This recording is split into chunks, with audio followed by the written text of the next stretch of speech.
We got the questions whether the room mics were used at all in the original releases.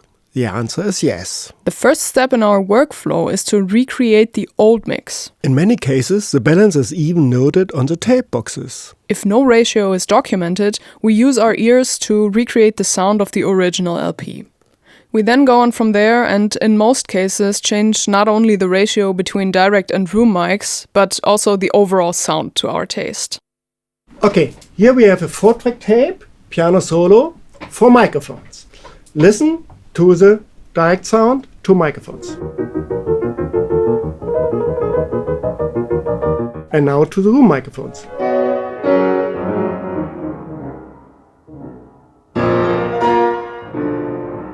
And again, direct sound. And the room. And on the tape box is written direct sound -7 dB. Let's do it. So this is a mix. Sounds good, as written on the tape box. We have asked whether combining different microphone signals can cause phase problems. It is generally not a problem when the microphone signals are sufficiently decorrelated, which in the case of the Quadro recordings is a given because it consists of direct and room microphones. It only becomes a problem when mixing signals from microphones that are standing very close to each other and deliver coherent signals. Comb filter effects can occur during mixing due to small time differences. The only difference with stereo or multitrack recordings is that the signals are initially recorded discretely and mixed together later. We are so used to listening to humans speak that we are the most sensitive to disturbing effects, such as comb filtering, when it occurs on voices. Goethe Hermanns was aware of the problematic nature of this comb filter effect.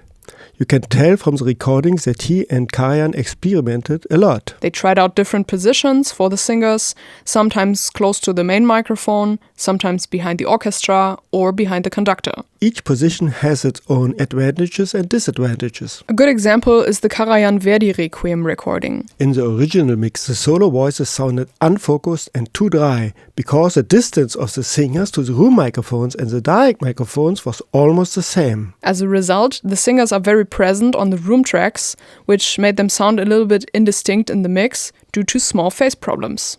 Hermanns understood this problem and used a lower amount of signal from the room microphones in his mix. We assume that he kept the ratio a little too low on purpose, which is why the original release sounds quite dry.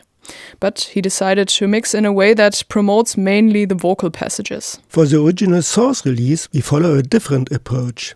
For the vocal passages, we further reduced the level of the room microphones. To compensate for the lack of ambient sound, we were able to add reverb to the direct tracks using our stairwell, as this signal was completely unrelated to the direct sound.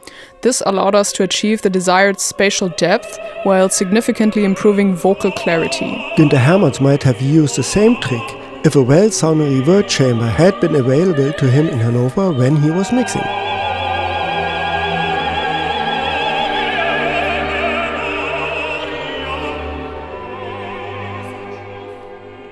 There's no way for consumer to find out which technicians were responsible for which lacquer cuts. The technicians at the time did not work as individuals but followed certain guidelines and had only limited freedom when cutting. In the case of a recut, this could also have been carried out by someone else. However, each transfer was documented in a book, so that the handwriting may provide clues as to the person responsible. In addition, each time a tape was taken out of the tape archive, a note was made on the back of the tape box along with the signature and date. We're just restoring a WMS 82, which cuts in copper instead of lacquer. It is the last lathe built by Neumann, never used before, and which we were given 2 years ago by Neumann to Emil Berliner Studios. There will be a separate video on this later, and we have never cut DMM before. We don't know exactly what its limits are. It will be a learning process. Like everything in life, DMM has both advantages and disadvantages.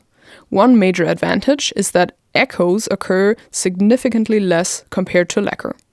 A major drawback, however, is that copper is significantly harder, which puts a limit to the groove depth in order to prevent the stylus from being torn off.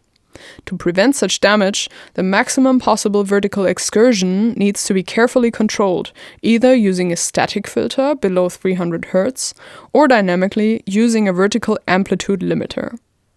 In 4545 stereo encoded disc, the vertical groove modulation is what creates this stereo effect.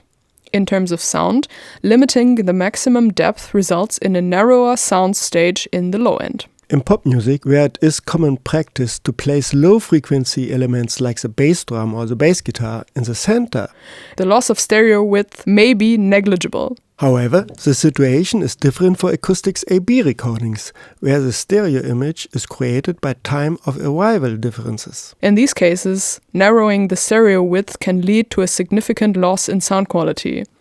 Ultimately, the impact depends on the signal's characteristics, which in acoustic music are largely determined by microphone placement. Any out-of-phase signal in the lower end causes the groove to become deeper and thus wider, which therefore use more space. Naturally, using depth reduction as a means to save some space, and thus enabling longer playing times, can be applied to lacquer cutting as well. Our general philosophy is to use it only if strictly necessary. For a few of our original source projects with particularly long playing times, we have sometimes applied an elliptical filter with a corner frequency of 80 Hz, which only narrows the low bass. Certain binders in the magnetic layer become unstable over time due to moisture absorption. The chemical decay can cause tearing noises and fluctuations in tape speed, as well as smearing of the magnetic layer across the tape heads and rollers. This phenomenon is known as sticky shed syndrome. Playing back such a tape can cause irreparable damage, but a possible means to salvage the content may be to bake it. Baking is a process in which tapes are carefully heated in a special oven for a certain amount of time in order to remove moisture. They dry out and can be played back for a while without abrasion. The porous magnetic layer will eventually draw some moisture back in, and the tapes usually suffer from baking, so that the process often represents the end of a tape's lifespan. Fortunately, we haven't had to bake any tapes on this project so far. Improper storage is far from the only factor influencing whether tapes develop sticky shed syndrome. Even under identical conditions, some tape formulas age badly, while others do not. At the time of the recordings, there was no way to predict how a particular formula would hold up over 50 years or more. Digital transfers of some of these tapes were already made in the 1990s and 2000s. Comparing these early digital transfers to our new transfers of the same tapes show that the quality has not suffered over decades. During this era, recording tapes as well as recording equipment had a lower signal-to-noise ratio than today, making program dynamics a key factor in recording. However, even older tapes exhibit surprisingly little noise. Due to the sometimes extreme dynamic range of the material, engineers were very careful not to record at excessively low levels to avoid unnecessary noise buildup.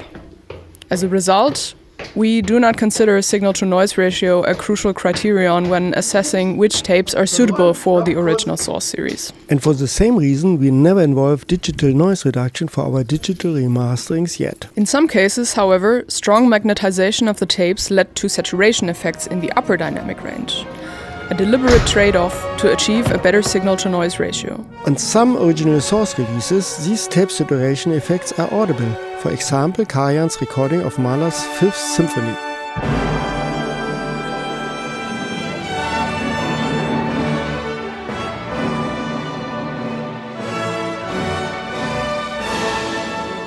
These tape saturation distortions are only perceptible with golden ears and only occur, if at all, with the aqua tapes that are sometimes used. Many questions about the use of tube equipment are answered in my article on our website, written in 2023. You can find the link in the caption. Vacuum tubes are mechanically fragile. They require careful handling and have always been considered a potential source of trouble. As charming as the sound might be, there's a big difference between operating tube gear in a studio environment and transporting it around the world in flight cases, setting it up on location and never being quite sure if it will work reliably. On top of that, they always had to bring spare tubes to the recordings, because it was always possible that one would break down during the session. When transistor technology emerged, many recording engineers were relieved. In mobile recording scenarios, they could finally move away from the fragile tube systems. For this kind of work, practicality and reliability outweighed possible nuances in sound. My former boss Klaus Hiemann later recalled on several occasions how much he loved the sound of EBS old tube mixing consoles before a transistor-based mixing console was introduced. Interestingly, the recordings made with the transistor-based equipment didn't sound significantly better at all, just a bit different. The use of vacuum tubes as amplifiers imparts a certain kind of saturation, a unique overtone spectrum, and inherent compression. When pushed hard, they generate harmonic distortion, which is technically an error, but one that is often perceived as musically pleasing and sonically rich. Pegelton 1000 Hertz, 320 Nanoweber pro Meter.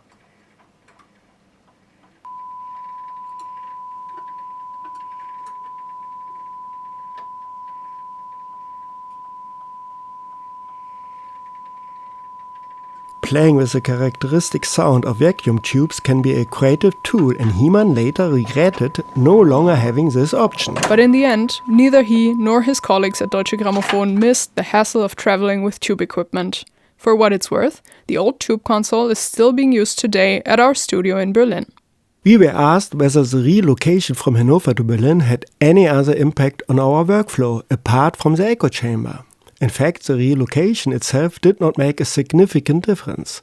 We still work with the same VMS-80 cutting lathe from Hanover, and all other equipment moved with us to Berlin. In general, the gear we use today is a lot more modern than what was available at the time of the original releases.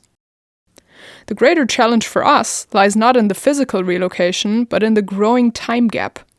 Back then, everyone was working in the same building, questions could be resolved quickly and informally, and most people still had relatively fresh memories of the recordings.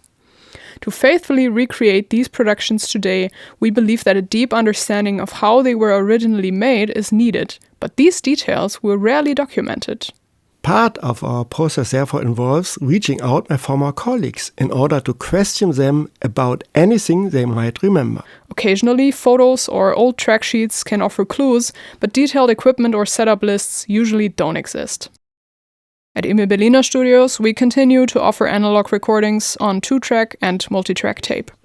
These recordings are not just a nostalgic exercise. For those who value purely analog productions, the approach retains a unique aesthetic and a technical quality that remains relevant even in today's digital era.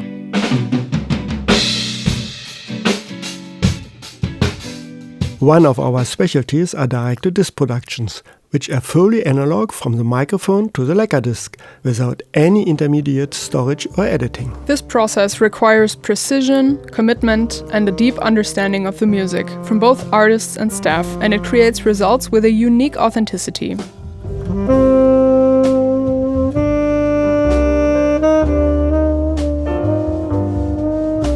In times when it's becoming increasingly harder to tell how much of the content we consume might be AI-generated, fully analog products offer a unique sense of authenticity that many consumers are looking for.